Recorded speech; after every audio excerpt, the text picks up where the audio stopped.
Sir, Mr. Jefferson has argued most persuasively that there can be no distinction between these so-called internal and external taxes. It's simply a plot by Parliament to enslave us. If we're to believe Mr. Jefferson, then Parliament has no rights at all here in the colonies. And that, sir, is as it should be, for we have no representatives. Now we're here for an afternoon of entertainment. There will be time soon enough for us to debate these weighty issues, but for now, well, let us quench your argument with another glass of beer. Well, mistress, I have heard that you've taken the expense of putting in a brick floor in your dairy. Has it proved worth the cost? 'Tis true, it was dear putting the bricks in, but I believe it keeps the floor clean and saves time, and it gives us a better product as well. Whether 'tis worth the cost, we shall see. Well, ladies, it's quite interesting, the brick on the dairy floor, but Mrs. Randolph, I believe it is your turn to bid. Oh, so it is. Pray forgive me. And I will play my first card. Hi, I'm Devin Canaday. And I'm Keita Schmidt. Welcome to Building History, an electronic field trip to Colonial Williamsburg. This is the Peyton Randolph house. The Randolphs were one of colonial America's most notable families. Peyton was Speaker of the Virginia House of Burgesses and President of the First Continental Congress. Peyton Randolph was a prominent Virginia patriot, but many people had not heard of him. He became ill and died in 1775, a year before America declared independence. The personal political story of the Randolphs is an important one, but it's only part of the story. Come along, we'll show you.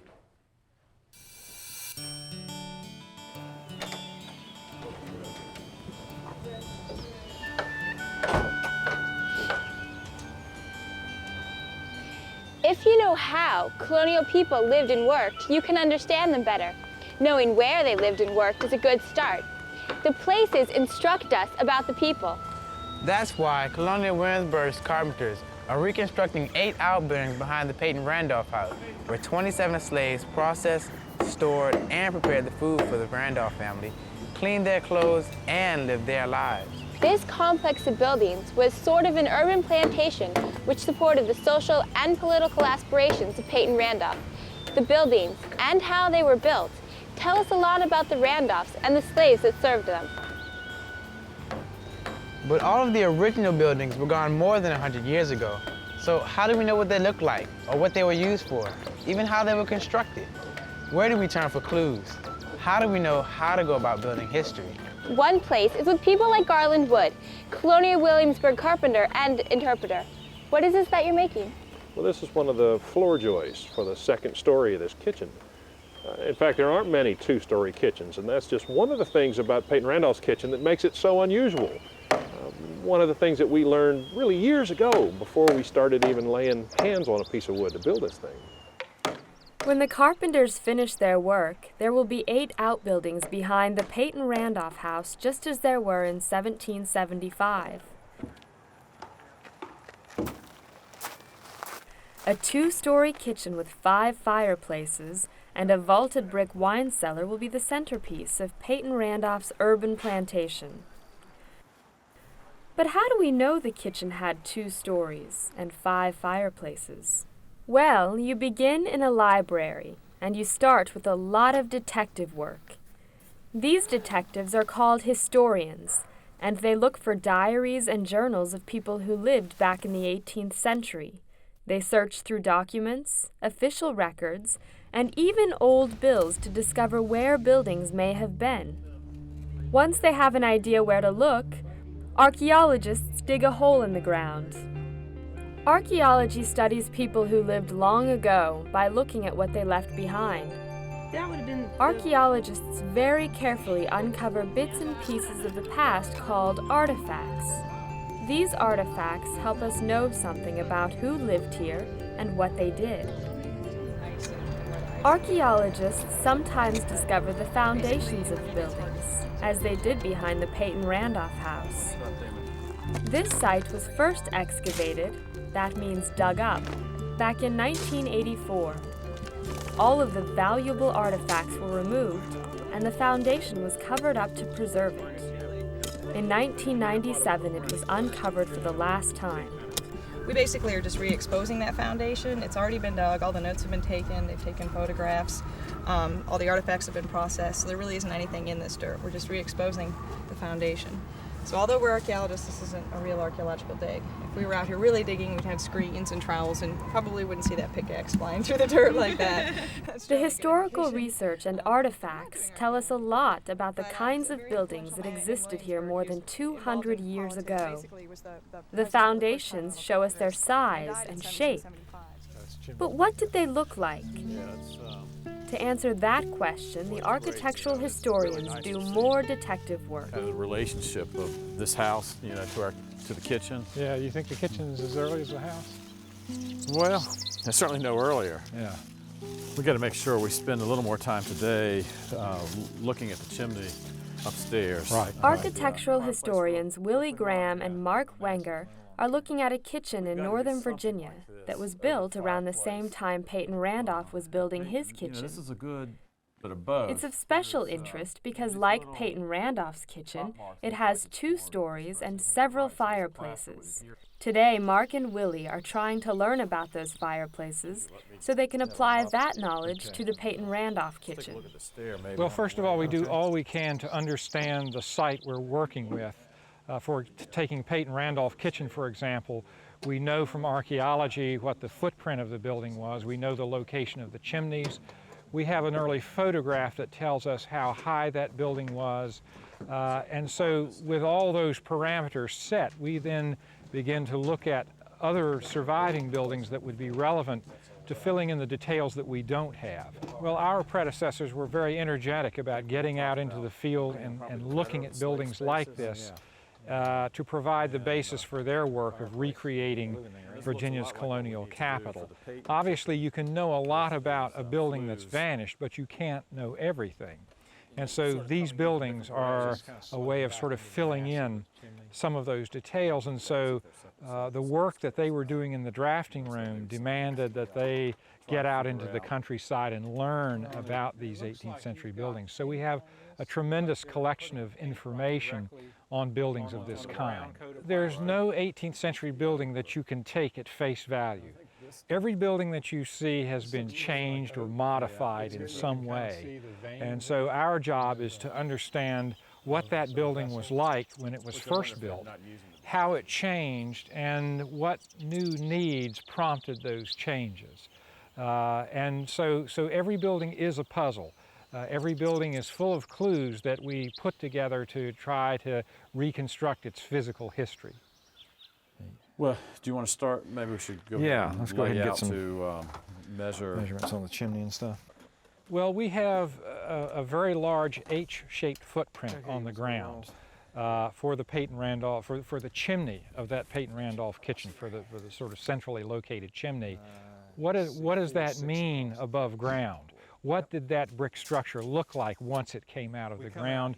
What did it do on the first floor? What did it do on the second floor? That's all gone. And so we need to look at a surviving building or a number of surviving buildings to begin to understand that. And looking at one building wouldn't really be enough necessarily, but we looked at hundreds of these things. And in doing that, we have seen patterns emerge from those hundreds of buildings that begin to tell us probably what this H-shaped footprint on the ground means. Well, this doesn't course either. So maybe this is unheated originally. This space is unheated. They've cut in a brick or two to kind of bond it together.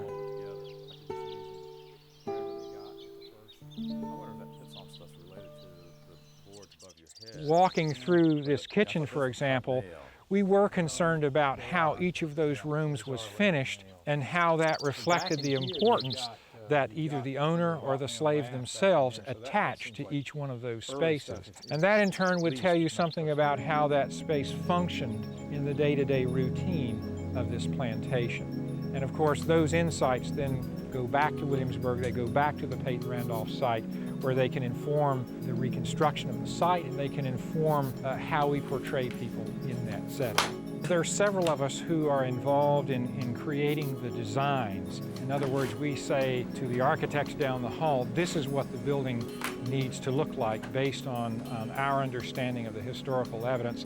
And we have to do some pretty involved drawings to show them what we want. I'm just kind of curious how wide this wedge is.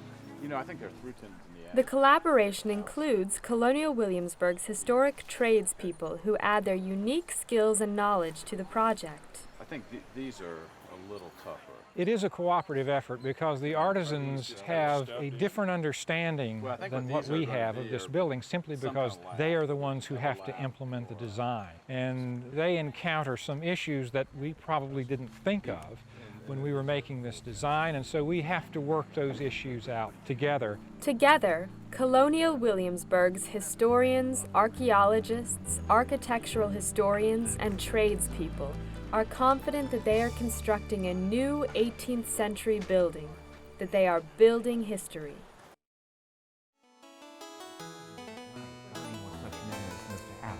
Mr. John. I certainly could have used the widow's powerful rival. You will be glad you did. Extremely delightful. It is at his assistance that I bought this Madeira. It is a fine, full-bodied wine, is it not? I do believe you are correct, Mr. Speaker. It is an exceptional, agreeable vintage. Have you any more of it to hand? Indeed I do, sir. I was most fortunate to have purchased several cases. I have had the whole stock laid by in the cellar. Would you care to see? Ah, indeed I would. For I've heard you have not only an excellent stock of wine, but a most interesting cellar. Madam, you are a great deal clever at the cards, and you have led me to believe it. If you follow me, sir.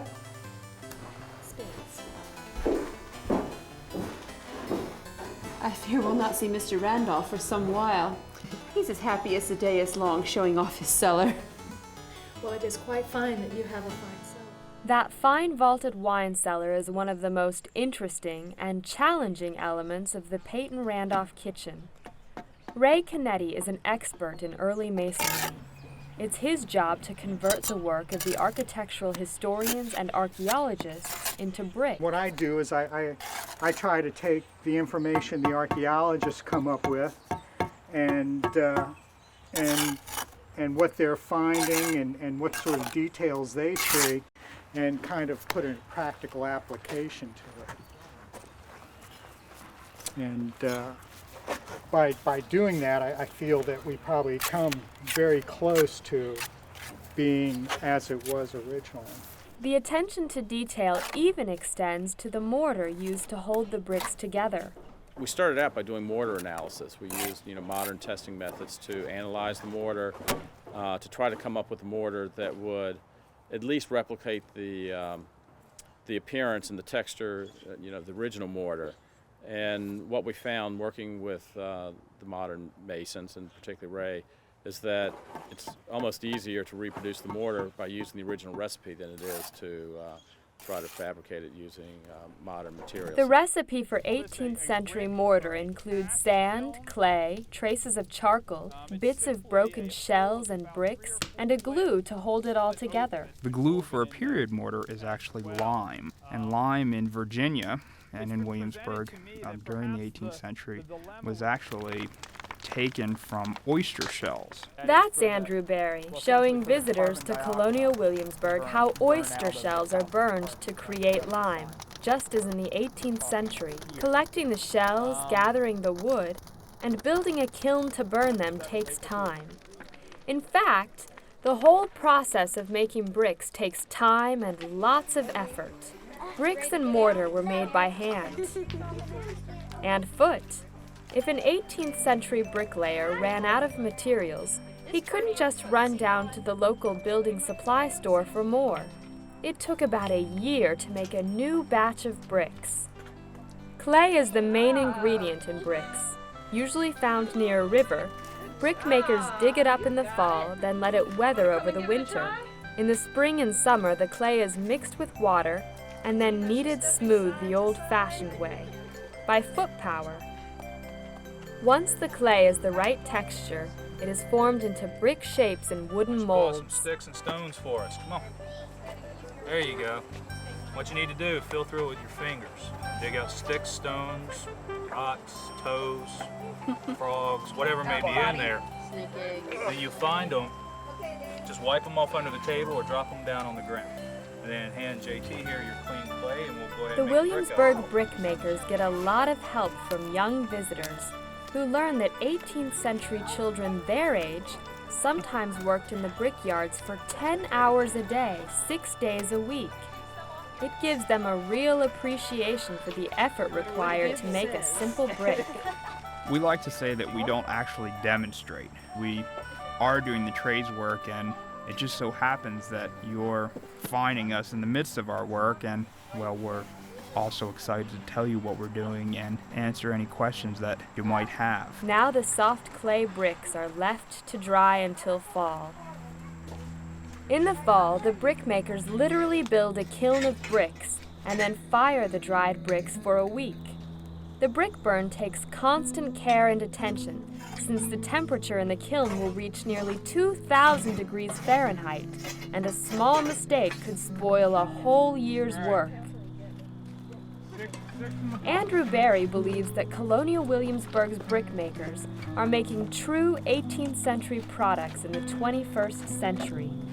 I think that if an 18th century brickmaker were to happen upon the yard, they'd actually be rather pleasantly surprised with how accurate the trades work is being conducted, not only in the brickyard, but in all about Colonial Williamsburg.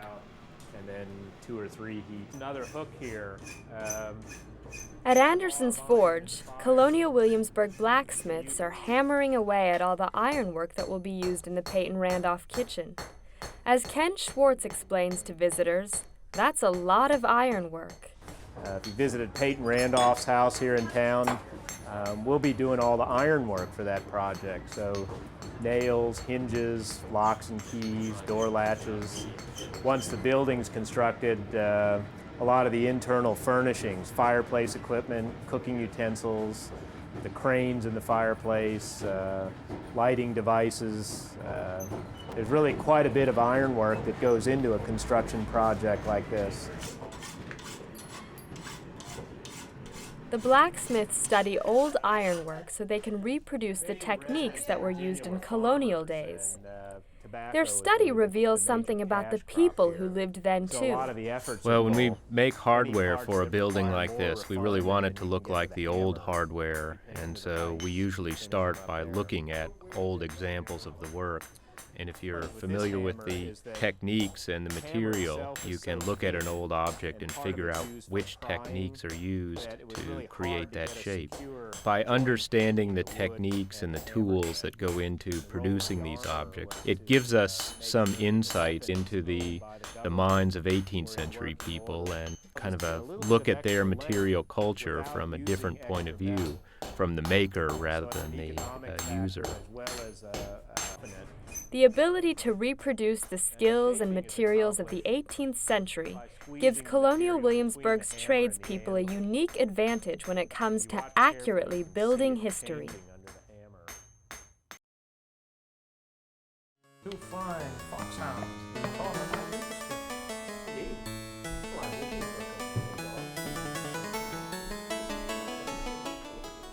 Aggie, what is Mrs. Speaker going to serve as guests? Well, some of that ham and meat pie left over from dinner. That sounds mighty fine. Well, you know, Master, he don't want his guests to go hungry. Hungry? Didn't they just get done eating dinner a while ago? Well, this be supper time now. Mr. Speaker keeps this up, he's going to empty out the granary, the dairy, the smokehouse, if he keeps on having these here parties. It's a good thing that he has himself a fine big kitchen if he's going to have people in like this all the time. Well, I tell you, that fine big kitchen is a good thing for us, too. It's going to keep us warm. We're trying to sleep during those cold winter nights. Well, let me take this on in. That fine big kitchen behind the Peyton Randolph house will be built by carpenters who begin by turning a log into a timber. The carpenter makes a series of notches with an axe. Then he splits off the wood between the notches to begin to shape the log into a plank. Colonial Williamsburg carpenters learned these techniques by looking at old buildings and old tools, since they didn't have an 18th century master carpenter to teach them. We've got Peyton Randolph's kitchen, and we've got one chance to build it. It seemed to us appropriate to build it just the way it was originally built. If you were an apprentice in the 18th century, you had a master who knew the trade, who was going to supervise your work, who was going to teach you all the, as they called it, the arts and mystery of the trade. And he was literally leaning over your shoulder watching your work.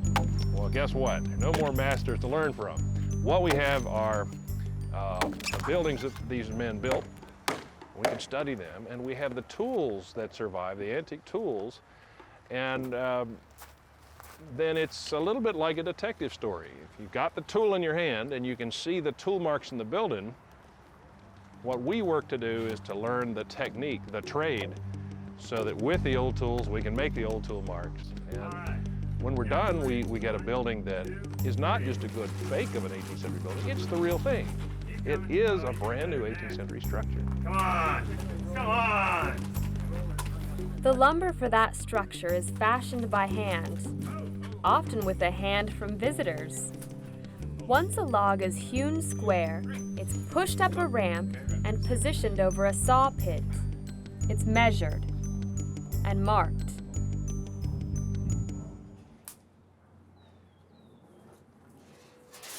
And then two men, one in the pit and one standing on the timber, cut it to size with traditional skills and a lot of effort.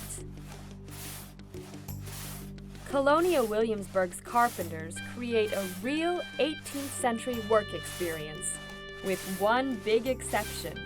There are several things that we do that make us slower than an 18th century builder.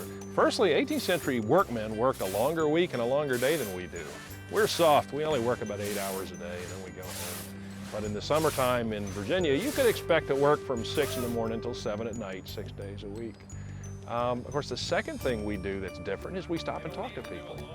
And we have 1 million people a year come by and look at this work and help us in many ways and move in timbers and such. It's an experience that people are not able to get in other places. There you go, Mike. Good job.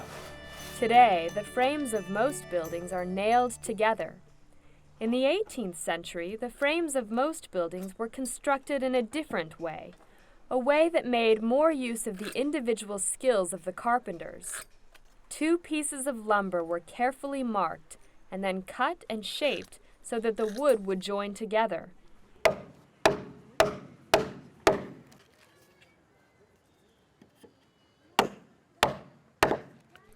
The most common joint was called a mortise and tenon. That's where a hole is cut into one piece of wood. That's the mortise, which is just the same size and shape as a tongue cut into another piece of wood, the tenon.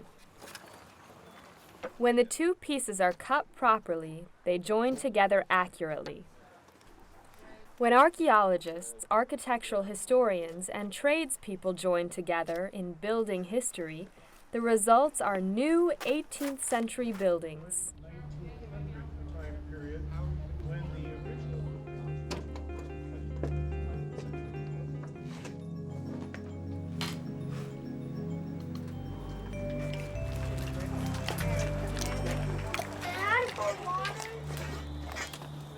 Yep, that's good.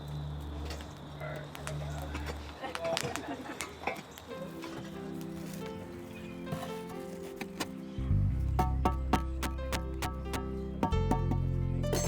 With this hammer is that the hammer itself is so thin, and part of it's used for propping.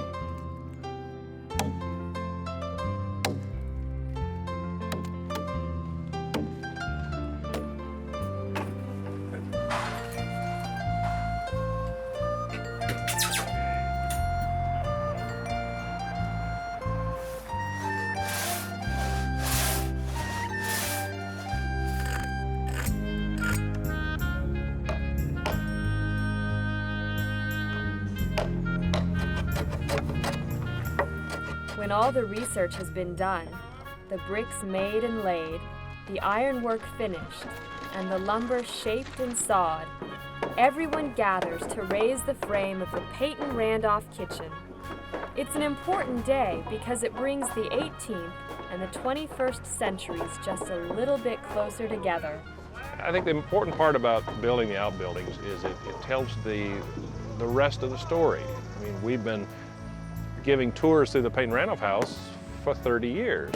And you had a wonderful house with bedrooms and parlors and a dining room, but no kitchen and no smokehouse, no workspaces, no living spaces for the slaves that served the house. We were really only telling half a story, and largely because we didn't have the structures that were such an integral part of this operation. This house and its associated work buildings and storehouses was much like many of the other houses in the city of Williamsburg. Well, you know, in the 1880s when the kitchen wasn't used anymore, it got torn down. It's amazing that any of this stuff survives. But the evidence does survive under the ground, and it lets us today reconstruct the whole yard to tell the whole story, which is the project that we're working on now. It's going to be the project of many years.